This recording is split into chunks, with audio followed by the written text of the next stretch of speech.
Rajshahi medical college হাসপাতালে উদ্বেগজনক হারে বাড়ছে হামের সংক্রমণ। দেশে যেখানে শিশুদের ৯ মাস বয়সে হামের প্রথম টিকা দেয়া হয়, সেখানে হাসপাতালে ভর্তি আক্রান্ত শিশুদের মধ্যে প্রায় ৬৫%ই ৯ মাসের কম বয়সী শিশু। হাসপাতাল সূত্র জানায়, গত রোববার পর্যন্ত হামে আক্রান্ত শিশুর সংখ্যা ছিল ৯২ জন, যা সোমবার বিকেল নাগাদ বেড়ে ১০২ জনে দাঁড়িয়েছে।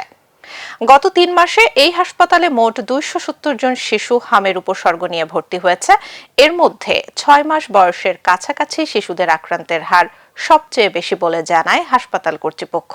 হাসপাতাল সংশ্লিষ্টরা বলছেন, বিশ্ব স্বাস্থ্য সংস্থার সহায়তায় পরীক্ষা করা ৬৩টি নমুনার মধ্যে ৩৪টি হামে পজিটিভ পাওয়া গেছে, যা প্রায় ৫৪%। আক্রান্তদের মধ্যে সবচেয়ে বেশি রোগী এসেছে চাঁপাইনবাবগঞ্জ থেকে। এছাড়া পাবনা, রাজশাহী ও নওগাঁ থেকেও রোগী শনাক্ত করা হয়েছে।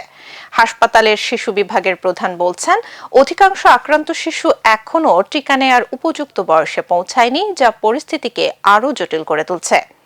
বর্তমানে আইসিইউ এর জন্য অপেক্ষমান ১৬ শিশুর মধ্যে ১০ জনই ৯ মাসের কম বয়সী শিশু। পরিস্থিতি মোকাবেলায় রাজশাহী মেডিকেল কলেজ হাসপাতালে আক্রান্ত শিশুদের জন্য আইসোলেশন ওয়ার্ড চালু করা হয়েছে, যেখানে ৩০টি বেড রয়েছে। পাশাপাশি অতিরিক্ত ব্যবস্থা হিসেবে বারান্দায় আরও ৫টি বেড রাখা হয়েছে এবং আলাদা করে হাম কর্নারও খোলা হয়েছে।